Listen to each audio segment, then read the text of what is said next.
Hola, ¿cómo les va? Están escuchando El Ojo de Diotima, una mirada puesta en los matices de la literatura porque amamos el debate y el gris. Nos acompaña nuestro invitado, el escritor Martín Florio, escritor de La Casa, Federico Vilar en la columna de libros, Hernán Gómez en la parte técnica, Ediciones Diotima y Federico Vilar en la producción y quien les habla, Graciela Escarlato, en la conducción general. Hola Martín, ¿cómo estás? Muchas gracias por venir al programa. Hola. Bueno, gracias por la invitación, sobre todo, más que nada. Bueno, lo vamos a presentar. Martín Florio nació en Buenos Aires en 1972, estudió realización cinematográfica en el Instituto de Arte Cinematográfico de Avellaneda, trabajó como realizador, productor y director creativo para compañías de medios audiovisuales, trabaja como guionista y desarrollador de contenidos audiovisuales y El nombre de todos los árboles, que es la novela que nos ocupa, es su segunda novela. Miren, les voy a mostrar el libro. Ahora vamos a hablar de la novela, es sumamente interesante, yo la tengo subrayada. Para que la pueden conseguir en Cúspide, pídanla, es muy interesante. Y Martín, contanos un poquito de qué se trata El nombre de todos los árboles. Es una novela que tiene que ver con un peregrinaje en la Edad Media, en una tierra remota, que bueno, tanto la época como el lugar son parte de la idea es que el lector vaya descubriendo, ¿no? Tanto que se vaya ubicando. No son cosas que estén súper subrayadas, están presentes, están muy presentes, pero ir descubriendo dónde y cuándo transcurre es parte creo que del proceso de leerla. Uh-huh. Y además, bueno, en realidad, si lo quisiéramos resumir mucho sin spoilear nada, es un papá que peregrina con su hijita para que se cure, para ir a ver un vidente que supuestamente la puede llegar a curar. Sí, es la historia de un peregrinaje en la Edad Media en el que un campesino muy pobre que tiene una vida súper terrible y muy dura, tiene una hija con una discapacidad y que, bueno, se entera de que existe un hombre santo, alguien capaz de hacer milagros, y cree que, bueno, que llevándola sobre sus hombros, cargándola en un peregrinaje hasta encontrar a este tipo, acaso, quién sabe, se pueda curar. No tiene que ver la fe en el medio tiene mucho que ver con la novela, pero eso te lo voy a preguntar después. Te quería preguntar, porque bueno, has trabajado en cine, sos guionista, entonces se nota eso en la novela, es muy cinematográfica, las imágenes. ¿Cómo contribuye tu experiencia con el cine a la hora de ver los detalles, ¿no? Porque están el nombre de las plantas, el nombre de los árboles, la construcción de ese mundo, ¿no? Y una novela muy visual. Sí, creo que se da de una forma muy natural, ¿no? Desde el momento en que yo todas las cosas que escribí, que tienen, digo, como literatura, ¿no? Como guiones, siempre las imagino como si fueran una película. Por cómo me viene a la cabeza la idea, ¿no? Me imagino como si fuese la idea de una película que después la escribo en formato de novela, porque en realidad es como porque me gusta más. Es que hay cosas que se pueden decir con la literatura y no en el cine. Por ejemplo, lo que piensan los personajes, a menos que pongas una horrible voz en off, ¿no? Sí, las ideas me vienen como si fueran ideas para una película, y después me viene el desafío, bueno, de volcarlo eso en un formato literario. Siempre también me gusta repetirme a mí mismo, sobre todo, que no es que las escribo en forma de novela porque no tengo la posibilidad de hacer la película, no es que hacer una película es una cosa compleja, es una cosa que implica procesos que involucran mucha gente, dinero, presupuesto y demás. Y bueno, me gusta la simpleza de sentarse, ¿viste? Con un lápiz y una virome y un cuaderno, ya podés escribir tu novela, si quisieras. Y bueno, me gusta ese desafío, de esa idea que surge un poco como el germen de una película o de una posible película, llevarla a un formato literario. Entonces ahí creo que hay una convivencia que se da muy natural, donde una cosa uno se le imagina de determinada manera y bueno, ya los detalles y todo lo que decís se va volcando a medida que uno va avanzando. Pero es muy significativo en la elección de los detalles porque la cámara, por decirlo entre comillas, no va a cualquier parte en las descripciones. Sí. Por ejemplo, en el peregrinaje va a ese bastón o a las huellas que va dejando el bastón, y eso tiene que ver con la pregunta que te voy a hacer ahora, porque lo que hace es que ayuda a construir un mundo, ¿no? A que el lector se meta en ese mundo, viva en ese mundo y casi te diría tenga las experiencias que tienen los personajes al ver lo que los rodea. Entonces, y esto pasa a pesar de que la novela está escrita en la Edad Media y es una época para nosotros muy, muy lejana, ¿no? ¿Cómo es esa construcción de mundo? Eso es lo fundamental. Para mí es, o sea, desde el momento en que yo por lo menos me pongo las veces que he escrito, las cosas que he escrito, siempre ese ha sido mi objetivo principal, realmente, de meterme yo en ese mundo pero de sumergirme realmente, ¿no? De sumergirme completamente en ese mundo inventado y tratar de hacerlo lo mejor posible para transmitir eso a quien lo lea de forma tal que pueda sentir esa experiencia milagrosa, digamos, de sumergirse en ese mundo y vivir esa fantasía como si fuese una realidad. Hay un momento en que creo que esas dos barreras se fusionan y uno termina realmente sumergido en ese mundo. Y para eso, que es lo mismo que pasa viendo una película, o quizás también en otras experiencias de una obra de teatro, digo, cuando uno se siente transportado a un mundo diferente, se siente físicamente, realmente transportado, me parece que es lo que a mí me motiva a intentar hacer, lo que a mí me gusta experimentar cuando lees. Cuando leo, cuando veo una película, cuando voy al teatro, cuando escuchas música también. Uh-huh. Y es lo que me mueve a mí lograr, para eso uno escribe algo, creo.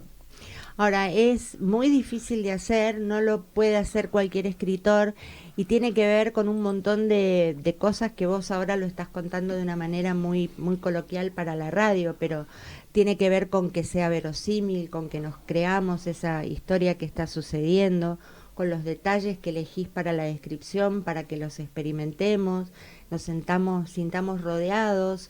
Y también con la credibilidad que tienen los personajes, sus motivaciones, ¿no? La psicología de los personajes, o sea, hay toda una serie de, no quiero decir técnicas, pero de cosas que a lo mejor intuitivamente el autor tiene que tener en cuenta para que esa magia se produzca, porque si no falla, y les puedo asegurar que no sucede, que en el nombre de todos los árboles realmente nos encariñamos con Ana, nos encariñamos con su papá, nos encariñamos con los personajes que van apareciendo. No sé si la palabra, bueno, con Ana seguro que sí, no sé si es encariñarse, pero empatizamos, ¿no? Sí. Con sus motivos. Creo que hay una cosa de compartir con estos personajes, ¿no? Y ahí me parece también que, respondiendo a lo que me decías antes, creo que es como que uno acompaña a estos personajes y desde el lado mío como autor es como estar cerca de ellos, ¿no? Si uno está cerca del personaje, siente conocerlo, cree sentir cómo es. Bueno, después se trata de transmitir esas sensaciones. Bueno, ¿cómo se siente este tipo? ¿Y acá qué le pasa? ¿Y con qué se encuentra? ¿Y qué le pasa acá? ¿Y qué siente? Por supuesto que uno puede estar diciendo, bueno, lo que sintió el personaje a cada rato, todo esto que mencionás, el espacio, los paisajes, los lugares, los olores,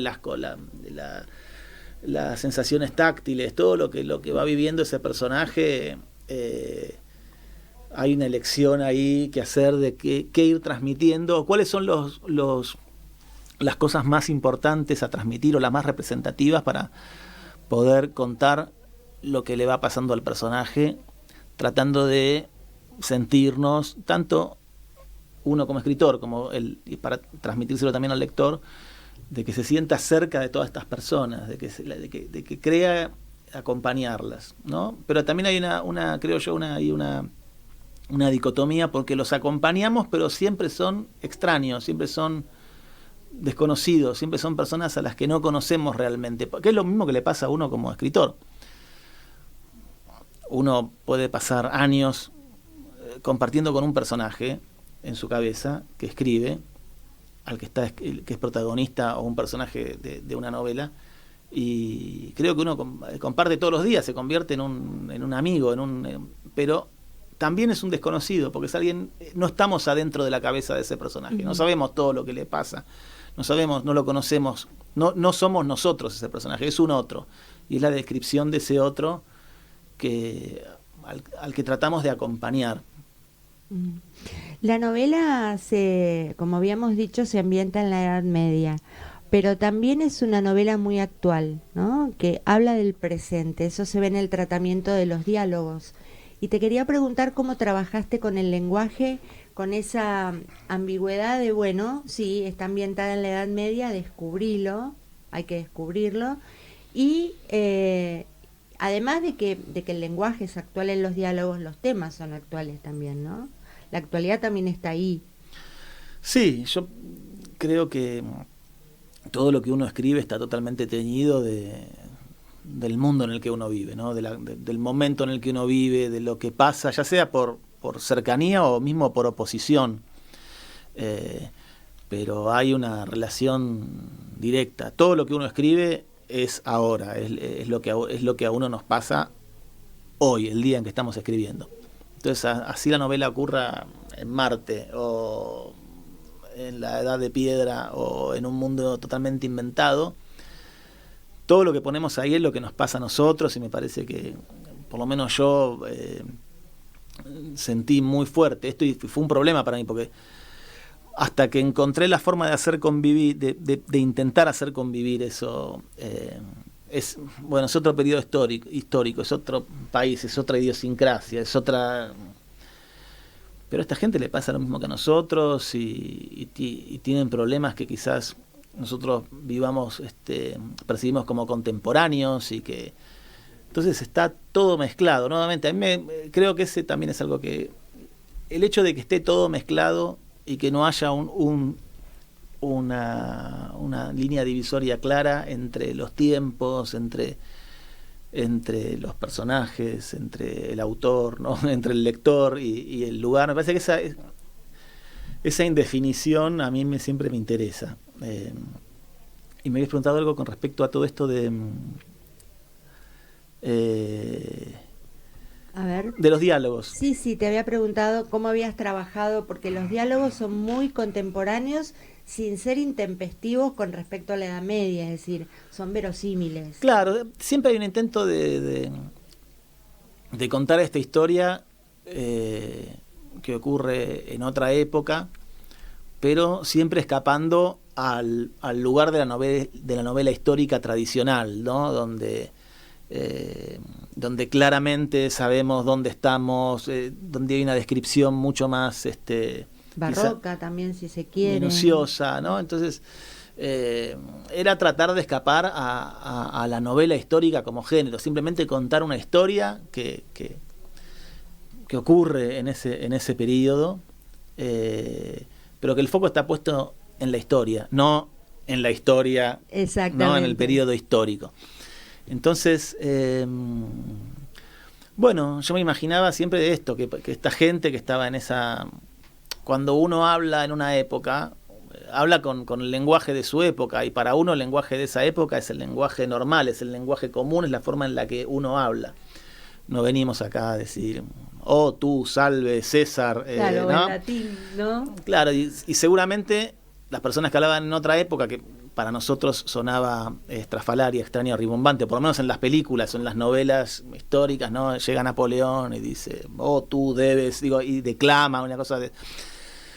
Seguramente para ellos, en cada periodo, era una forma normal de hablar, una forma que no llamaba la atención. Seguramente un alto personaje hablaría de una forma, y un campesino o una persona pobre hablaría de otra, pero entiendo que para otras sería la forma normal de hablar. Entonces, yo traté de lograr un equilibrio que tenga que ver con encontrar algo que fuese parecido a nuestra forma de hablar, ¿no? Como que nuestra contemporaneidad es la forma de retratar la contemporaneidad de los personajes. Uh-huh. Y no es en todo momento verosímil también esa forma de hablar.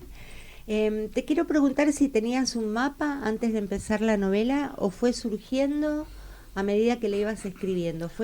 Si lo tenías, si se fue modificando ese mapa. Sí, lo tuve, lo fui armando. Yo tardé mucho tiempo en escribir esta novela. Estuve 7 años más o menos en escribirla. Entonces, en ese tiempo pasaron todo tipo de cosas. Tuve todo tipo de herramientas para escribir, de elementos. Entonces, sí, durante bastante tiempo yo escribía novela sin saber incluso dónde ocurría, y no tenía un anclaje geográfico. Era como, bueno, esto puede ocurrir en cualquier lado. No sabemos exactamente en qué momento, en qué lugar de la Edad Media estamos, en qué país. Y eso me traía muchos problemas. Entonces se dieron una serie de casualidades muy, muy, muy increíbles, y terminé encontrando el lugar donde sucedía esto de una forma muy, muy loca.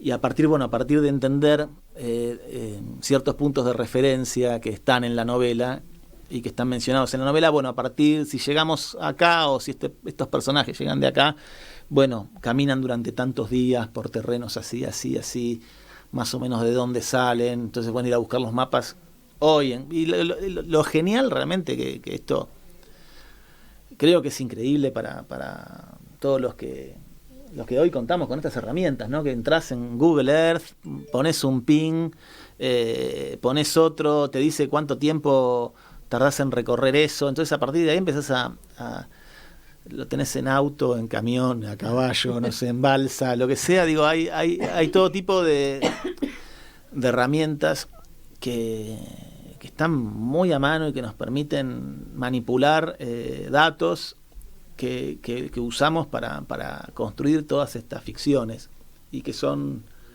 a mí me resultaron súper. Todo el tiempo estuve escribiendo esta novela mirando internet, o sea, mirando mapas, mirando fotos, leyendo artículos, buscando escaneos de libros medievales, leyendas, sin parar. Era una cosa realmente muy, muy, muy... Se nota eso en fuerte. el libro, esa riqueza se nota. Y dijiste que lo descubriste a partir de una casualidad muy loca. Sí. ¿Por qué no contás qué pasó, cómo fue, si querés? Sí. Obviamente, en un peregrinaje, yo siempre hago el paralelismo con una road movie. Uh-huh. Necesitamos tener ciertos un marco de referencia. Sabemos, bueno, a dónde hay que llegar. Hay que llegar a Ushuaia, no sé, hay que llegar a Mar del Plata, no sé, hay que llegar a algún lugar. Los viajes son hacia algún destino, ¿no? Mismo en El Señor de los Anillos, Frodo tiene que ir, tirar el anillo en una montaña que queda en un país. Siempre los viajes, por lo general, suelen tener un lugar de destino. Entonces, yo tenía... cuando esto no tenía nombre, había inventado una ciudad que me la había imaginado de cierto modo. Bueno, está bien, tenemos que... la había inventado y le había hecho una descripción de ciertas características para que sea ese mojón, ese punto de llegada al cual estos personajes tienen que llegar. No tenía un nombre. En algún momento quizás pensé en inventarle un nombre, pero era una ciudad que yo incluso había escrito las descripciones. Era una ciudad amurallada, con muchos edificios, sobre una especie de meseta, rodeada por unos ríos muy caudalosos, y esa ciudad se veía desde lejos, desde campos, ¿no? Con montañas detrás. O sea, era un paisaje que lo escribí como parte de la novela, y lo escribí también en mis notas para entender cómo era ese lugar, cómo me lo imaginaba. Un lugar que tenía en mi cabeza como mucho de fantástico, ¿no? Pero no sabía dónde era, y de hecho me molestaba bastante que fuese algo inventado, como si fuese algo casi de ciencia ficción, o una Edad Media distópica, o que ocurría en un mundo paralelo, no sé. me molestaba esto de no poder hallarla geográficamente. Y un día, de casualidad, vi una foto en un libro con una iglesia. Dije, ves, es una construcción parecida a esto. Acá es. Y había un terreno muy árido alrededor. Había como un mundo ahí que me resonó muy en armonía, en consonancia con lo que yo estaba escribiendo. Bueno, a ver, ¿dónde queda? Georgia, ¿viste? Bueno, a ver, ¿dónde queda Georgia? A ver. Y ahí sí, empezando a buscar ese tipo de construcciones, lo primero que me salió fue esta ciudad, Ani, que es una ciudad que fue la capital del reino de Armenia alrededor del siglo X, y que era exactamente lo que yo había la descripción que yo había hecho, ¿no? O sea, la describiste antes de conocerla. Claro, y cuando vi los grabados, porque por supuesto ese lugar está totalmente, ese lugar está totalmente derruido, hubo terremotos de por medio, invasiones, es una historia larga y compleja, pero hoy es un lugar desolado donde sobreviven apenas algunas ruinas de esa ciudad que existió, llamada Ani, conocida como la ciudad de las 1001 iglesias. Entonces hay grabados, hay dibujos de cómo era esa ciudad y descripciones, y dibujos hechos en base a esas descripciones de la época, y mapas antiguos, y cuando vi eso era exactamente el lugar que yo había escrito antes de conocerlo. Digo, entre los dos ríos. Entre los ríos, sobre la meseta, es tal cual. De hecho hay excursiones, es un lugar al que se lo visita, y bueno, y para los armenios y las personas de descendencia armenia es un lugar súper importante. Yo no pertenezco al mundo armenio, ¿no? Ni a la descendencia armenia, pero y me doy cuenta de que las personas de mi alrededor que han leído la novela no conocen ese lugar, pero cuando hablé con armenios o descendientes de armenios, sí, por supuesto, es claro. como no conocerlo. Pero bueno, fue muy fuerte para mí el hecho de encontrar un lugar que era exactamente igual al que a ese que yo había escrito, a ese que yo me había imaginado. Entonces, bueno, eso me dio, este viaje es hacia este lugar, y a partir de ahí sí pude ir obteniendo los mapas y entender qué tan lejos o tan cerca estábamos de ese lugar, qué monasterios había cerca, qué tipo de vida se vivía en esa zona. Entonces me tuve que empezar a interiorizar lo que era una novela que podía ocurrir en un lugar desconocido, neutro, que podía ser cualquier lugar. Ahora pasó a tener un anclaje de un mundo que me resultaba desconocido. Entonces tuve que empezar a investigar también cómo era puntualmente ese mundo, ese universo, esa geografía. Creo que ahí igualmente los personajes siguieron siendo un poco como universales, si se quiere, y traté como de no hacer una radiografía, ¿no? Exactamente, eso te iba a decir. De esa época, claro. Sino de mantenerlo como más abierto. Había algo del espíritu de que esto pueda ocurrir en cualquier lado y puedan ser cualquier campesino medieval, un poco en cualquier lado. Había algo de esa universalidad que, a pesar de tener un nombre y apellido, ¿no? Geográfico y de una zona, me interesó mantener. Martín, y hablando justamente de los personajes, son todos redondos, o sea, no hay estereotipos, ¿no? Entonces, ¿cómo construiste esas vidas? Yo quiero saber si vas tomando notas, haciendo apuntes, ¿no? Incluso hay contrastes interesantes entre, por ejemplo, el papá de Ana y el monje, que finalmente, bueno, no vamos a decir, vamos a hablar del escriba. ¿Cómo abordaste ese trabajo? ¿Finalmente vos sabés más de los personajes, de lo que se cuenta en la novela? ¿Cómo fue ese trabajo? Porque hay varios personajes y está pintada la vida de la gente humilde de esa época, ¿no? De la cual no se sabe tampoco demasiado. ¿Cómo fue el trabajo de crear los personajes? Creo que de nuevo, no me parece que hay algo de todo esto que es jugar, ¿viste? Que creo que todo sucede porque uno juega a imaginarse algo. Para mí la palabra clave es jugar. Es un juego de la imaginación. Uno juega a imaginarse cosas. Que si uno, deja de jugar y piensa, che, ¿qué estoy haciendo? No haría nada porque es una locura. Che, que estoy escribiendo algo de una gente. 7 años. 7 años, algo que yo pensé que iba a ser mucho más corto, por supuesto. Pero todo el proceso para mí tiene muchísimo que ver con jugar a inventar algo. Hay algo de ese juego que después se convierte en una obsesión, porque uno está todo el día pensando en esto, está dándole vueltas, bueno, si es así, si es así, no me convence, no lo escribo de nuevo, lo tiro, te escribo toda la novela de cero de nuevo. Eso pasó muchas veces a lo largo del proceso. Entonces, en ese proceso de jugar a imaginar algo, uno primero tenía una familia, ¿no? Imaginar cuántos miembros tiene esa familia, cómo serían. De nuevo, es un proceso es ese mismo proceso de sumergirse en ese universo y después trabajar para encontrar cosas ahí. Y la verdad que pasa algo que no tiene mucha explicación, hay algo que es importante. Yo creo que hay un mundo de películas tipo El séptimo sello de Bergman. Me lo han preguntado últimamente en algunas notas que hicimos sobre la novela y siempre digo lo mismo.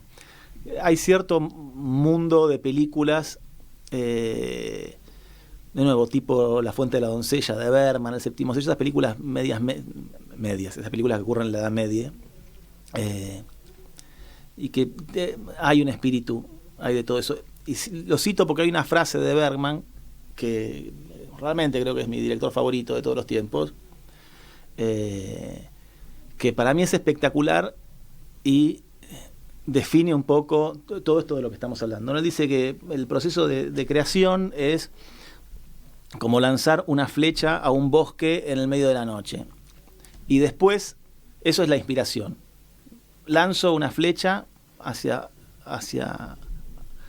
lo espeso de un bosque y después me interno en ese bosque para intentar recuperarla. Esa sería la parte de trabajar, ¿no? Tener una idea es lanzar la flecha y escribir la obra, la película, lo que sea, es meterse en ese lugar desconocido para ir a buscar esa flecha. Entonces, cuando uno va a buscar esa flecha y empieza a hacer un trabajo muy arduo para intentar entender qué es esa flecha que mandó, a dónde llegó, qué era, hacia dónde iba, por qué la tiró hacia ahí. Y eso implica sumergirse nuevamente, que creo que es la palabra clave de todo eso, en un mundo que es muy desconocido y que tiene todos los peligros, ¿no?, metafóricos de entrar en un bosque, en un lugar oscuro, en un lugar donde no vemos, en un lugar donde a tientas vamos encontrando un camino, entendiendo cierta espacialidad, entendiendo cierta lógica, hasta que y vamos en una dirección, que es a buscar esa flecha, a buscar ese disparador que hizo iniciar todo. Eso es todo un trabajo, y durante todo ese trabajo uno, por alguna razón media mágica, va tocando, siguiendo esa metáfora, por eso la traigo a colación, y va sintiendo, ¿no?, medio a ciegas, si esas cosas que va tocando tienen sentido o no, o sea, si te están llevando hacia la flecha o no, si están relacionados con la dirección en la que estás yendo o no.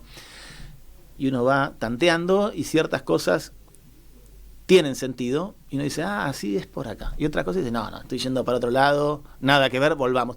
Y ahí uno va definiendo y va tocando, siguiendo la misma metáfora, personajes, ¿no? Y realmente como si fuera un ciego, va tocando y por eso que va percibiendo, va sintiendo si eso encaja con ese disparador inicial que uno tuvo.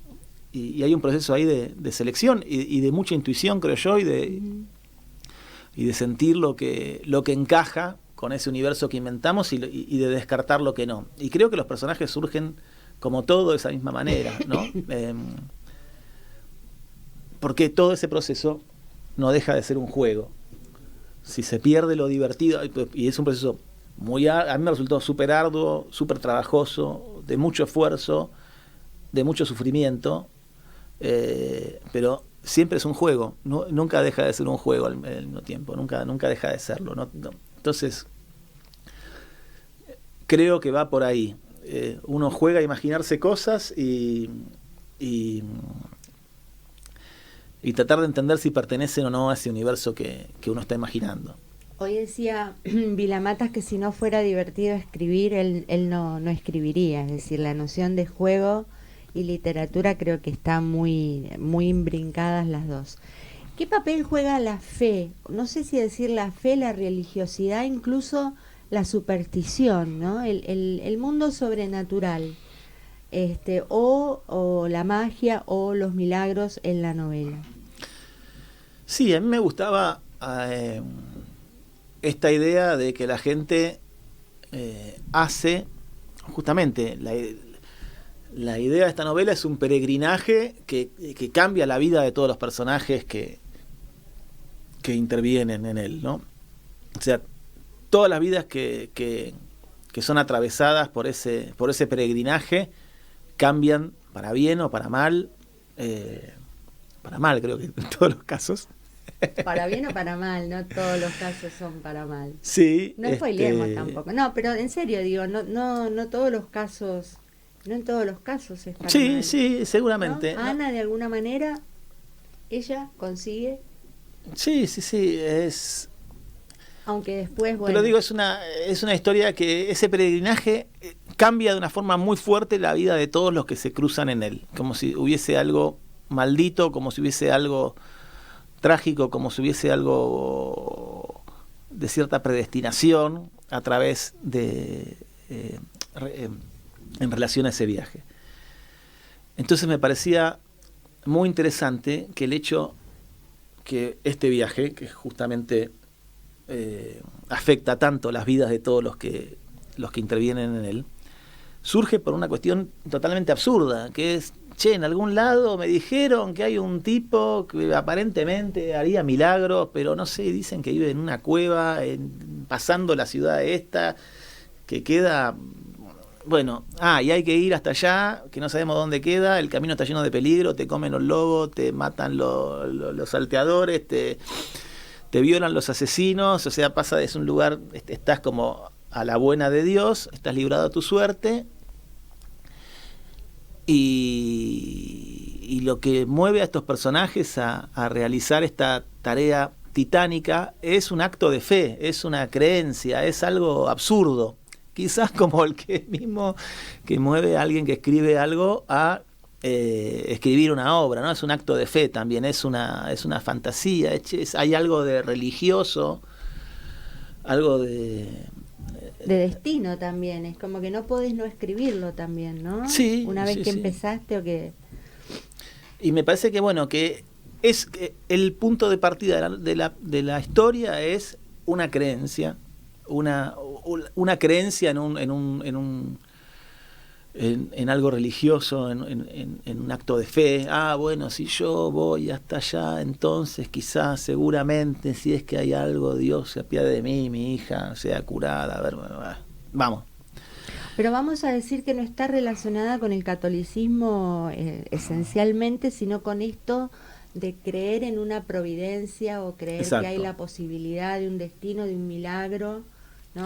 Claro, y lo que me interesaba era, en esta historia que tiene este disparador, que tiene que ver con la fe o con la creencia en un milagro, poder, no sé si explorar, pero sí tener ciertos pantallazos a distintas formas de religiosidad, ¿no? Entonces tenemos personajes que por ahí tienen una religiosidad o una creencia quizás más formal, más relacionada con ciertas instituciones o con cierta formalidad, otra que se mezcla más con la superstición, personajes que tampoco saben muy bien en qué creen o por qué, personajes que creen en otra cosa.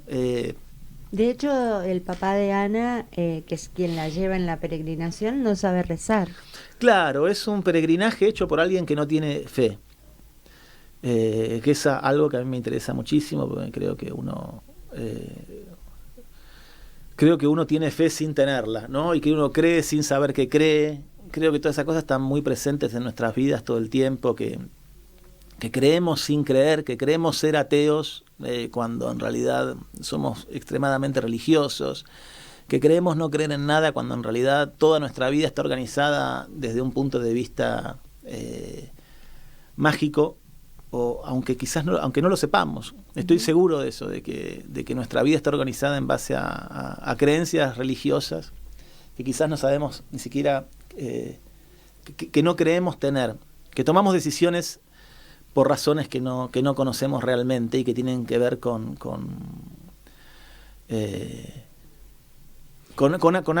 digo, de nuevo, ¿no? Ponemos un negocio en el 11, acá voy, pongo un puesto de panchos, porque panchos gourmet, y creo que si trabajo mucho y ofrezco un buen producto, y en Argentina, por supuesto, donde no sabes lo que va a pasar dentro de 5 minutos, la gente va y pone un negocio y cree que con ese negocio deposita ahí, ¿no? Y hacer más el Instagram, le sacás fotos, pones tu producto, lo publicitás, tratás de que la gente... Y confías en que te va a ir bien, crees que te va a ir bien, laburás para que te vaya bien, te rompes el alma para que te vaya bien, y confías que algo de todo eso te va a llevar a un lugar de felicidad, a un lugar de prosperidad, a un lugar de sentirte bien con lo que haces, a un lugar de que los demás disfruten de lo que vos haces. Y eso creo que tiene mucho de fe, porque sí, por supuesto, habrá quienes sabrán hacer estudios de mercado. De nuevo, en Argentina me parece que todo completamente inútiles. Todo está siempre a punto de fracasar, o a punto de cambiar, digámoslo así, entonces no tenemos muchas certezas. Entonces todo emprendimiento de todo tipo es un acto de fe. Incluso la escritura, porque te escucho hablar y me parece que también estás hablando de la escritura, ¿no? Desde ya, yo mientras decía eso pensaba también en tu trabajo editorial, ¿no? Llevar adelante una editorial, buscar escritores, romperse el alma, corregir los libros, diseñarlos, ponerlos a la venta en Cúspide. Vayan a Cúspide a comprar los libros. El nombre de todos los árboles. Y los demás libros del catálogo. Entonces hay ahí algo de un acto de fe. Entonces, totalmente. Y que nos mueve una fe ciega en que confiamos que por alguna razón las cosas se van a acomodar y esto va a salir bien. Y no tenemos ninguna certeza de que eso va a ser así, todo lo contrario. Y sin embargo lo hacemos porque confiamos en que algo mágico va a suceder. Porque creemos en eso. Eso, yo creo que a eso le llamo pensar con la misma lógica con la que piensa una persona que quizás tiene una creencia religiosa más oficial. Dios me va a ayudar si voy a misa. Sí, bueno, si laburo y me rompo, me va a ir bien, porque... Entonces, creo que operan los mismos mecanismos y que nos mueve una lógica que tiene que ver con lo religioso, aunque no estemos del todo conscientes de ello. Martín, ¿y en qué estás trabajando ahora? Si es que estás escribiendo algo o tenés algo pensado y te estás dedicando a tu carrera como cineasta, ¿en qué andás? Ahora estoy escribiendo historias para películas, estoy con ganas de llevar adelante proyectos de distintas películas y estoy trabajando en varios argumentos para pelis que espero que puedan ver la luz bueno, entonces, más rápido. Los productores y los directores tienen que leer este libro para conocer la inteligencia, la imaginación de Martín, ¿eh? Así que anoten, por favor. Bueno, se presenta muy pronto la novela. ¿Cuándo la presentás y dónde? Este jueves 17 a las 19 horas. Presentamos la novela en Fetiche Libros, que es la mejor librería de Buenos Aires, después junto con Cúspide, junto con Cúspide. Lo que pasa es que Cúspide es la mejor cadena y Fetiche es la mejor librería individual, que queda en Villa Crespo, en Tames 744. Entonces se los ponemos después en Instagram, ya está, pero vayan a buscarlo ahí que lo van a encontrar y vengan a la presentación, vengan a escuchar a Martín. ¿Quién te va a acompañar? Vamos a estar charlando con Graciela, aquí presente, que nos va a dar una mano, por supuesto. Mirá que haremos lo posible. No podés no venir. Y con Mariano Ducros, que bueno, vamos a estar presentando el libro. Él me ayudó mucho a llegar a la editorial, me dio... Nada, es una persona espectacular en la que yo confío un montón. Amigo de la casa también, autor de Diotima y aparte profe de letras, gran profe de taller. Yo hice taller con Mariano muchos años en el Borges. Una persona increíble, sabe mucho. Por supuesto, y bueno, él fue alguien que leyó esta novela y cuando todavía le faltaba un poco para llegar a la forma en la que fue publicada. Bueno, me ayudó a pensar algunas cosas que todavía se necesitaban pulir y fue súper generoso, como siempre, en su aporte, en esto tan difícil que es ayudar a alguien que está haciendo una obra creativa y opinar y proponer, pero sin interferir, ¿no? Dejando que es sumamente difícil. Todos estos años de taller, obviamente, que es lo que hace que él tenga esa muñeca, ¿no? Esta habilidad es muy difícil. Y bueno, así que es un placer para mí que él esté ahí un poco charlando de la novela, ayudando a presentarla y siendo parte del evento. Entonces, Martín Florio, Mariano Ducros, mi persona, en Tames 744 Villa Crespo, librería Fetiche. Busquen en el Instagram también. Está ahí, sí, búsquenla, sí, porque además es muy linda, muy completa. Yo estuve mirando, es hermosa. El 17 a las 19. La última pregunta, Martín, que se la hacemos a todos los escritores, sobre la cancelación. Viste que en Estados Unidos se puso de moda esto de reescribir libros porque tienen partes políticamente incorrectas. Sí. Entonces están reescribiendo a Shakespeare, a Mark Twain, ¿no? Sí. Esta cosa de suprimir lo políticamente incorrecto. ¿Pensás que va a llegar a la Argentina y qué te parece? ¿Qué pensás acerca de esta pulsión por borrar la historia de un plumazo? No pasó, el nazismo no pasó, el racismo no existió, ¿no? Si lo sacamos de los libros no están. Es raro, ¿no? Creo que si es algo que se pone de moda en Estados Unidos, seguramente llegará acá, ¿no? Porque es tremendo, en la madre patria, como digo yo. Siempre llega todo.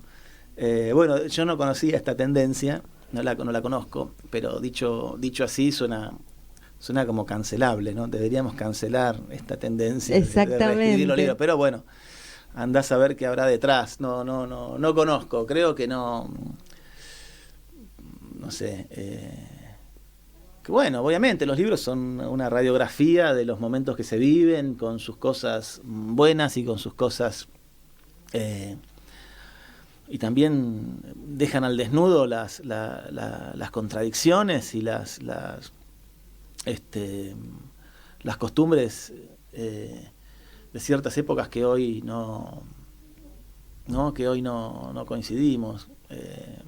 Y como autor, como escritor, ¿te planteás cuando estás escribiendo esto es políticamente incorrecto, esto no, mejor no?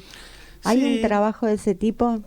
Con este trabajo que estamos desarrollando películas y escribiendo guiones para películas, eso sí es algo que está súper presente, porque hay una mirada muy fuerte en eso, por parte también de la gente que produce y tampoco... Claro. También uno quiere hacer historias, por lo menos cuando uno escribe una película o de nuevo juega a imaginar un argumento para una historia, para una película. Por lo menos mi intención no es denunciar nada, es hacer... contar una historia. Es contar una historia, ¿no? Después quizás uno piensa en las implicancias de esa historia. Pero de nuevo, creo que sí, que hay muchos cuidados, hoy hay cosas que, bueno, no vamos a poner esto porque a veces sí, y muchas veces hay nada, tampoco es que si uno escribe algo donde tampoco uno coincide muchas veces con lo que hacen los personajes pueden hacer barbaridades y no es el escritor el que las piensa o las practica. Y obviamente, ¿no? También cuando tenemos no es una apología de, ¿no? Tenemos y muchas veces los personajes tienen que tener sus características, ¿viste? Y, su lado oscuro. Sí, de todo tipo. De nuevo, sí, creo que es un tema complejo y que va a redefinir la forma en que se escribe, y creo que en algún momento dado también algo de todo eso algo va a pasar también, porque si no todo se vuelve también todo se mueve dentro de una zona demasiado segura y todo se parece mucho. Aparte la literatura es libertad, ¿no? Es decir, no debería haber ni autocensura ni tampoco cancelación. Se describe el mundo, bueno, como se ve, ¿no? Sí, me parece que quizás ahí, de nuevo, yo de todos estos temas conozco súper poco y no... De nuevo, siempre que alguien habla de todas estas cosas trato de escuchar para aprender, porque no es un tema que yo maneje, ¿viste? Y siempre aprendo. Pero no me parece que sea... nada, creo que hay que estar atento a las cosas que están pasando también y tratar de incorporarlas. Me parece que el problema son los estereotipos. Creo que ese es el problema. Si uno hace una historia y una película, una novela, lo que sea, y ahí, bueno, hay un estereotipo y estereotipos de minorías, y esas minorías están ridiculizadas o están tratadas de una forma que no es respetuosa, que no es amorosa, una forma que es ofensiva, bueno, eso es complicado, y entiendo que sea complicado, y me parece que también eso atenta contra la buena literatura, contra las buenas historias, ¿no? Porque lo lindo es cuando hay personajes con contradicciones, sean de la índole que sean, y que no sean estereotipos. Cuando el personaje deja de ser un estereotipo, creo que todo está permitido, porque hay un trabajo de desarrollo de personajes, nos acercamos a un ser humano, que puede ser un ser humano espantoso también, ¿no? Y que ahí ya o un personaje lleno de contradicciones. Entonces ahí me parece que se aclaran las aguas, ¿no? Uh-huh. Ahora, cuando estamos dentro del terreno de los estereotipos, es más complicado. Bueno, Martín, te agradecemos mucho, preciosa la entrevista, todo lo que nos contaste de la novela, y te vamos a despedir con un tema de Bob Dylan que tiene que ver con la fe y con lo maravilloso del mundo. ¿Y por qué lo eligieron ese tema? Precisamente por eso, porque está relacionado un poco con la fe, se llama Every Grain of Sun. Cada granito de Every arena. Grain of Sun, Bob Dylan es mi artista favorito de todos los tiempos. Y la cita inicial de esta novela iba a ser, y que no lo puse, porque Bob Dylan ganó el premio Nobel, y voy a quedar como un gil que pone a Dylan, que se hace el rockero, literato, ¿entendés? Y decía, in the fury of the moment, exacto, I can see the master's hand, in every grain of sand. Esa de The Fury of the Moment, in every leaf that trembles and in every grain of sand. Esa iba a ser la cita inicial de pensamiento. Mirá, es increíble. Esto no lo arreglamos. Bueno, no está preparado, ¿eh? Escuchemos entonces a Bob Dylan. Muchas gracias Martín.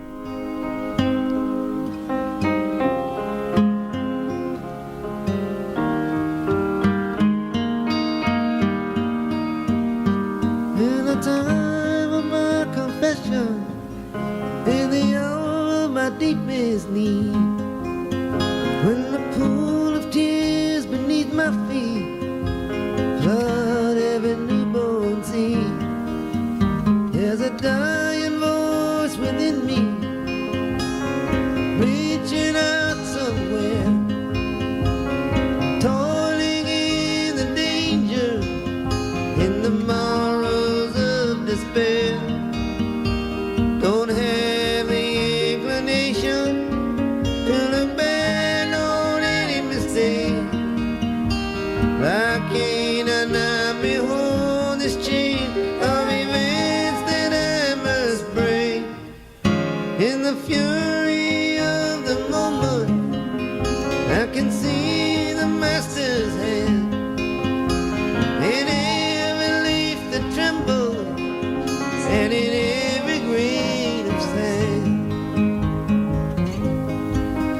Are the flowers of indulgence and the weeds of yesteryear, like criminals they have choked the breath of conscience and good cheer.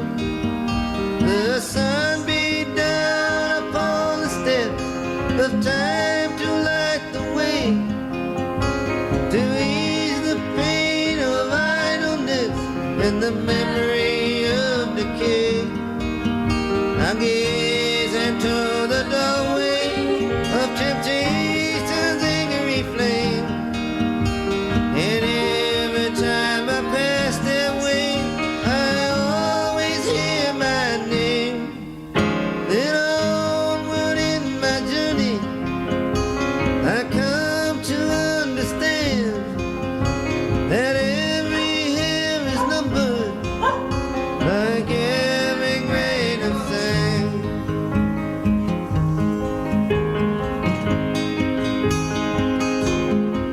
I've gone from rags to riches in the sorrow of the night, in the violence of a summer's dream, in the chill of a wintry light, in the bitter dance of loneliness, fading into space, in the broken. Y volvemos esta vez con la columna del señor Federico Vilar. Hola Federico, ¿cómo estás? Hola Graciela, ¿qué tal? Muy bien, muy contenta, con muchísimas ganas de escucharte. ¿Qué nos traes en esta tarde de primavera de Buenos Aires? Sí, había pensado en 2 libros. Siempre tenemos pendientes, pero los dejé ahí, traje cosas nuevas. No sé cuánto tiempo disponemos. Eso sería... Tenemos 3 minutos. A ver, espera que miro al operador. ¿Cuánto nos queda de programa? ¿1 minuto? 3 minutos. Esbozá los 2 libros de los que vas a hablar en el programa siguiente. Sí, siempre van quedando pendientes y creo que se pueden seguir sumando a la lista de pendientes. No, vamos a hacer un Zoom, Fede, con todas las recomendaciones que han quedado pendientes, porque la gente los quiere ver. Quieren escuchar a Federico Vilar con la recomendación de libros. Entonces, bueno, ¿de qué nos vas a hablar el programa que viene? Un Zoom de pendientes podríamos hacer después. Exacto, un Zoom de pendientes, sí señor. Zoom de pendientes. De 1 hora, así nos explayamos. Una muy buena edición del Fondo de Cultura Económica de México. Cuentos reunidos. Reunió todos los cuentos de Amparo Dávila. Ajá. Una extraordinaria narradora mexicana, nacida en 1928, hace muchísimo tiempo, pero que tiene una lectura muy actual, muy moderna. Ella escribía de una manera que para su época era muy avanzada y trabajaba todo el tema del terror, de los cuentos de horror casi fantástico. Algo y gótico. lo trataba de una forma maravillosa que lo hacía actual. O sea, lo lees hoy y tranquilamente te lo puedo vender como el libro de una autora que está viva. Ella murió ya hace casi 20 años, siendo ya una persona muy grande, muy mayor, y seguía escribiendo. El último libro fue del 2008. O sea que fue una persona muy activa, siempre escribiendo y con un estilo... bueno, los mexicanos siempre hacen un poquito el chiste de que después de Lovecraft viene Amparo Dávila. Amparo Dávila, exacto. ¿Y el otro libro, Fede? Y el otro libro que también me ha quedado pendiente es el de mi amigo Juan Cruz Bergondi, que estuvo en el piso. Excelente ese libro. Decía el título. Sí. Lo que nos queda del amor. Fue finalista del premio Futurock de novela. Es una... La verdad que es una historia exquisita, muy bien narrada. Juan Cruz tiene una forma de escribir que particularmente a mí me encantan. Tiene capítulos que por ahí son solamente diálogos, pero diálogos además muy cortitos, y eso puede ser un capítulo, o tal vez capítulos que simplemente son una frase. Yo lo fui señalando la algunos. Narrativa de Juan Cruz. Por ejemplo, el artículo, estoy con los artículos. El capítulo 66 dice: el revólver estaba en el cajón de papá. Eso es un capítulo en una novela de Juan Cruz Bergondi. Sí, son cosas excelente, excepcionales. sorprendente y excelente. Bueno, además vienen cosas que por ahí no tienen mucho que ver con eso, pero de repente hay una ruptura. querido ¿Qué es Federico, eso? ha Hay un llegado el revólver. momento, como siempre, con poquito tiempo, pero nos vamos a dar el gusto de hacer este Zoom, ¿cuándo le gustaría hacerlo? Lo sacamos por vivo de Cuando me YouTube. inviten, ¿no? Yo no Pero tengo problema, quedó también aquí lo hacemos Carlos mañana Fuentes, mismo. Bueno, usted diga el tema con el que nos vamos a despedir. Que era Héroes, la verdad que ¿no? no sé. Era Héroes. Claro, habíamos pensado en Héroes como para homenajear a Mariana Enríquez, que es una fan de Bowie. Así es. Así que bueno, muchas gracias, Federico, y nos estamos viendo. Los saludo a todos. Muchas gracias. Dale, nos vemos, Graciela, Chao, que nos pasen bien. vemos. Chao.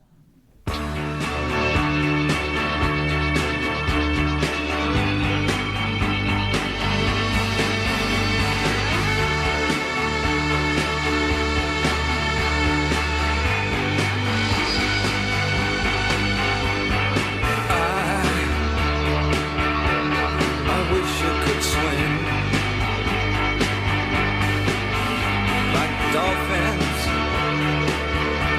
like dolphins can swim.